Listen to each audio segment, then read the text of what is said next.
Hello everyone, welcome to story commerce.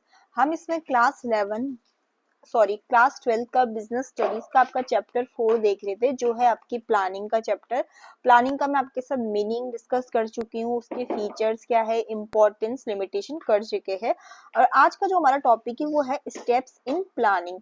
मतलब कि जैसे योजना बना रहे हैं तो उसकी में क्या क्या मतलब स्टेप फॉलो किए जाते हैं, योजना बनाने की क्या आपकी प्रक्रिया होती है। ठीक है, तो देखो ये स्टेप्स है, तो इनको आपका ना जैसे ये पॉइंट दे रखे हैं ना, इसी सीक्वेंस में इनको आपको याद रखना पड़ेगा। इनको आप आगे पीछे करके नहीं लिख सकते, क्योंकि ये स्टेप है, मतलब कि एक के बाद एक इस तरीके से फॉलो किए जा रहे हैं। तो इसी सीक्वेंस में स्टेप्स को लिखा जाएगा। तो वन बाय वन करके देख लेते हैं कि क्या स्टेप्स है। तो टोटल हमारे पास प्लानिंग करने के पूरे 7 स्टेप होते हैं। सबसे पहले स्टेप में क्या किया जाता है कि उद्देश्य, ऑब्जेक्टिव सेट कर दिए जाते हैं, जिसे हम कहते हैं सेटिंग ऑब्जेक्टिव्स।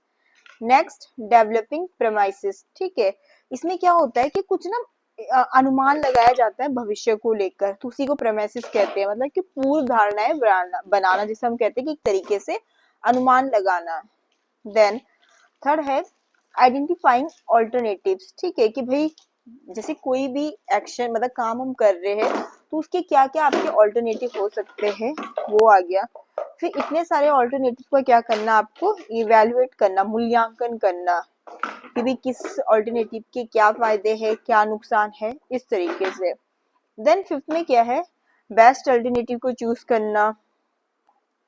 सिक्स ये है कि जो आपने योजना बना रखी है उसने वास्तव में उसे क्या करना, इम्प्लीमेंट करना, एग्जीक्यूट करना। और सेवन स्टेप होता है फॉलो अप एक्शन या मॉनिटरिंग, जिसमें क्या होता है कि ये देखते हैं कि जो योजना लागू होने के बाद उस पर एक तरीके से नजर रखना कि भाई जैसे हमने सोचा था प्लानिंग वैसे काम कर रही है कि नहीं कर रही है। अगर नहीं कर रही है तो उसमें क्या सुधार या क्या बदलाव कर सकते हैं। तो ये आपके इन टोटल 7 स्टेप्स होते हैं प्लानिंग के।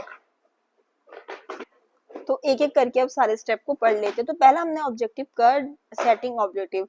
तो इसमें क्या होते हैं, ऑर्गेनाइजेशन क्या मतलब अचीव करना चाहता है उसको डिटरमाइन किया जाता है, निर्धारित किया जाता है, जिसे हम कहते हैं उद्देश्यों का निर्धारण करना। तो यहाँ पर क्या बोलते हैं, उद्देश्य सेट किए जाते हैं।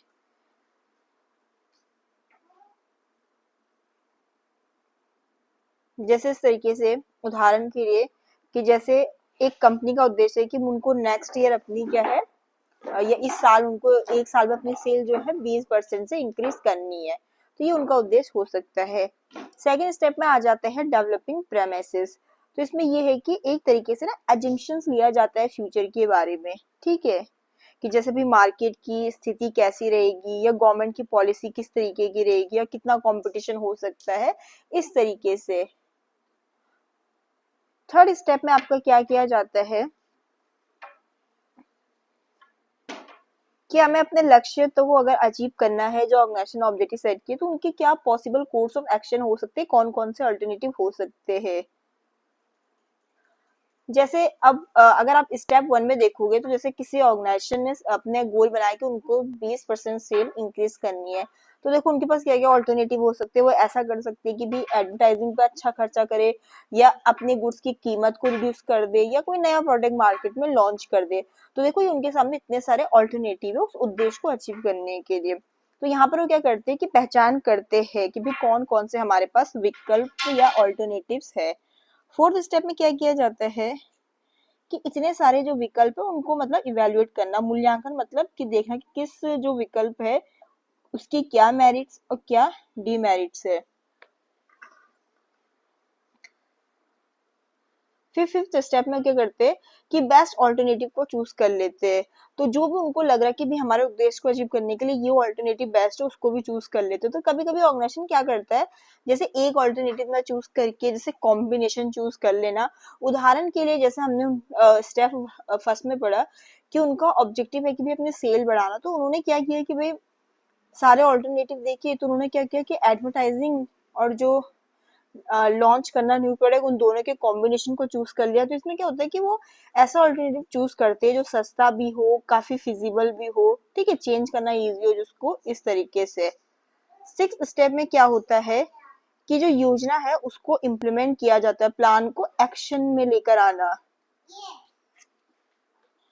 तो 6 स्टेप में क्या होता है कि जो योजना है उसको मतलब एक्शन में पुट करना प्लान को। तो उसके लिए जैसे रिसोर्सेज एलोकेट होते हैं, मनी, मटेरियल्स, ये आपका यहाँ पर मैन पावर लिख रखा है, स्पेलिंग की मिस्टेक हो रखी है, मैन पावर इस तरीके से। अब जैसे कंपनी ने समझ लो उनका उद्देश्य था कि मुझे ना मार्केट में नया प्रोडक्ट लॉन्च करना है, तो उसके लिए वो क्या शुरू करेंगे, फिर रिसोर्सेज एलोकेट करेंगे, प्रोडक्शन करेंगे, मार्केटिंग शुरू करेंगे। तो वही है कि अपने प्लान को मतलब एक्शन में लाना, उसको इम्प्लीमेंट करना। और 7th स्टेप आपका होता है फॉलो अप एक्शन या मॉनिटरिंग। इसमें क्या होता है, अब आपका जो प्लान है आपने उसे मतलब लागू कर दिया, इम्प्लीमेंट कर दिया, तो उसके बाद उस पर नजर रखना कि भाई जैसे हमने सोचा था हमारा प्लान वैसे ही इम्प्लीमेंट हुआ है कि नहीं हुआ है। और टाइम पे अगर आपको लगे कि नहीं यार, मतलब कि कंपनी को लगे, और अगर कंपनी को लगे कि भाई प्लानिंग के अकॉर्डिंग नहीं होना है, तो जरूरत पड़ने पर उसमें वो क्या करते हैं, चेंजेस भी करते हैं, सुधार भी करते हैं। जैसे अगर उन्होंने मतलब ये है कि भी हमें अपनी सेल को इंक्रीज करना है, ये उद्देश्य सेट किया। अब ये है कि उनका टारगेट 20% का पूरा नहीं हो रहा है जो उन्होंने मतलब आपका ऑल्टरनेटिव चूज किया है, तो क्या कर सकते हैं कि नई प्रमोशन स्ट्रेटेजी उसके लिए यूज कर सकते हैं। ठीक है, या मतलब कुछ चेंज कर सकते हैं अपने ऑल्टरनेटिव में अगर उनको लगेगा कि इससे हमारा टारगेट अचीव नहीं हो रहा है। तो ये इन टोटल आपके 7 स्टेप हमने प्लानिंग के पढ़े। तो ये टोटल आपके 7 स्टेप्स होते हैं प्लानिंग के।